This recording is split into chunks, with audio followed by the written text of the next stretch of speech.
हसीना के सेठ जी बोले देखो तो सेठ आज कह रही थी कि तुम आरती में चढ़ा दियो रुपया के असुआ बंद नहीं हो रहे, रुपया के असुए बंद नहीं हो रहे। सो सेठ जी ने अपना जेब में डालो, बोले तुम जेब में आ जाओ, हम आरती में बिल्कुल न चढ़ा। काय खा रो रहे सेठ में?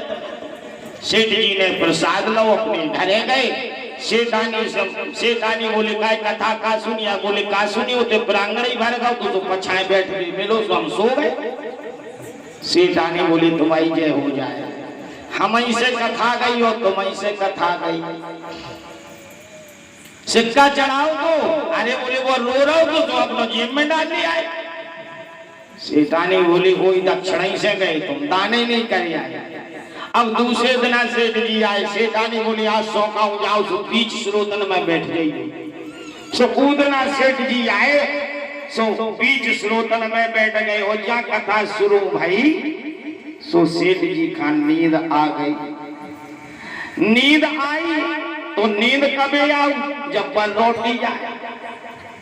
सो सेठ जी पर रोटी में दब गए, कथा के बीच में सो गए और सेठ जी बनरोटी में दब गए और बनरोटी में ग्राहक आ गए। सेठ जी 3 मीटर कुर्ता को कपड़ा।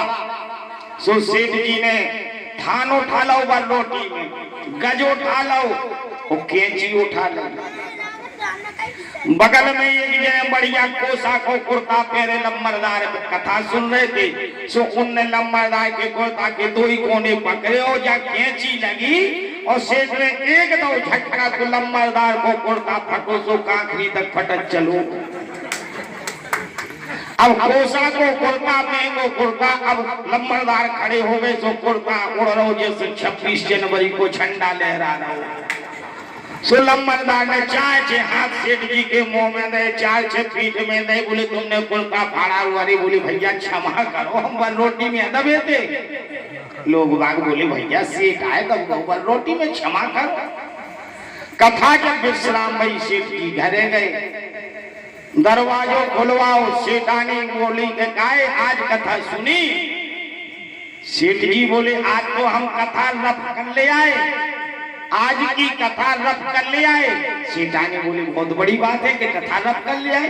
बोले बताओ कथे रफ कर ले आए? बोले देखो कछु गालन पे रफ है, कछु पीठ पे रफ है। बताओ ऐसी कथा सुनने से क्या मतलब निकलने वाला है? सन्मुख होए जीव मोह जबहि तो जन्म कोट अघनासो तबहि।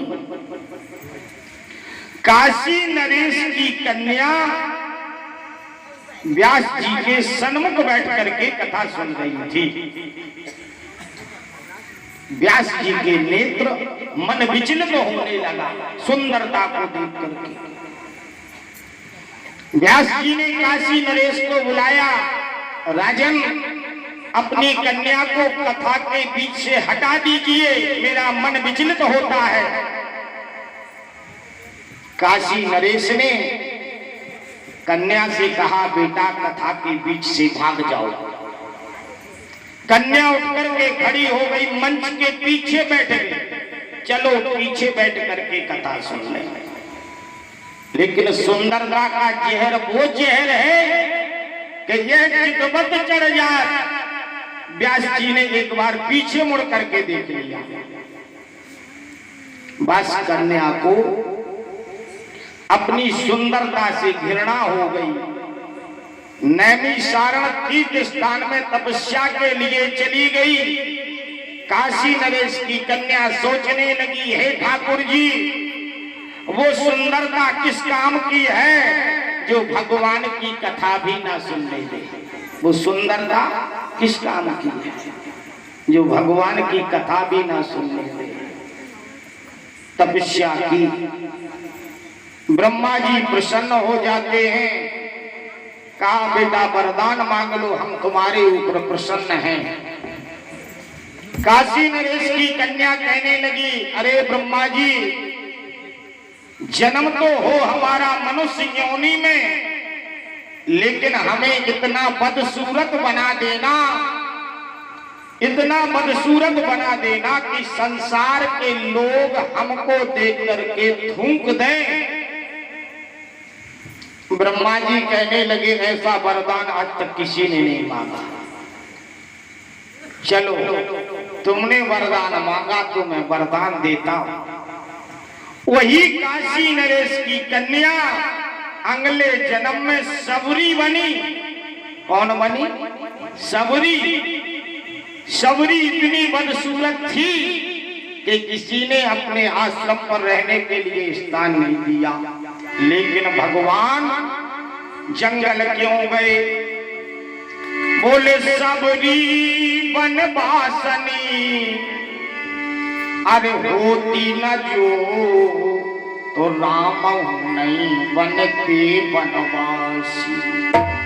सबरी को दर्शन देने के लिए भगवान को 14 वर्ष का वनवास भोगना पड़ा।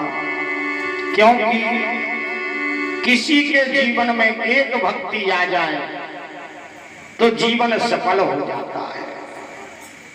सबरी के अंदर सभी भक्तियां थी, इसलिए उसका नाम सबरी पड़ा। उसका नाम सबरी पड़ा। रात दिन भगवान का इंतजार किया करती थी।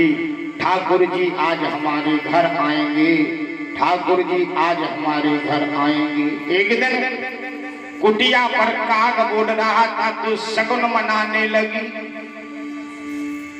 अरे दुखिया की झोपड़ी के भागे खुल जाएंगे। अरे बोले कागा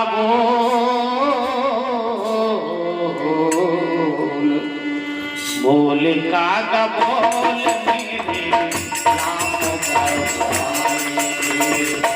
बोले कागा बोल मेरे राम दुखिया की झोपड़ी के, दुखिया की झोपड़ी के भाग्य खुल जाएंगे। बोले कागा बोल मेरे राम बोले कागा बोल मेरे राम बोले कागा बोल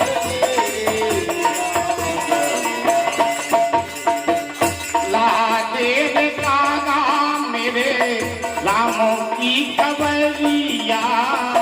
ला देर कागा मेरे राम की खबरिया। ला देर कागा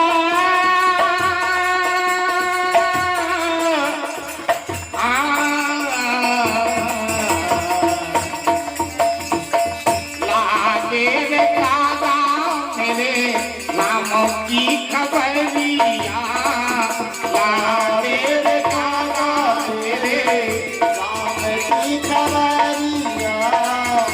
आएंगे धनों से धारी कौन सी डगरिया।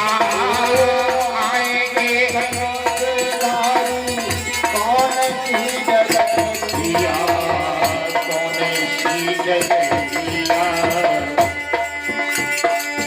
बलि के बिछा दूंगी मैं, कथियां बिछा दूंगी मैं, राम पर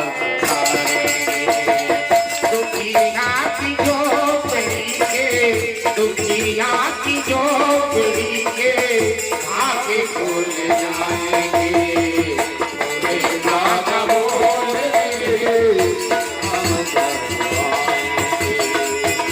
बोले कागा बोल मेरे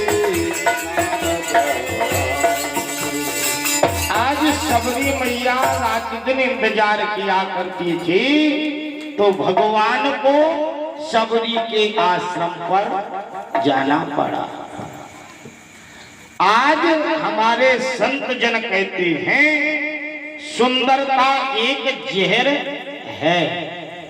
जब अब कथा प्रसंग कहाँ छोड़ा था? कथा प्रसंग छोड़ा था धुंधकारी ने 5 वेश्याओं को दिया।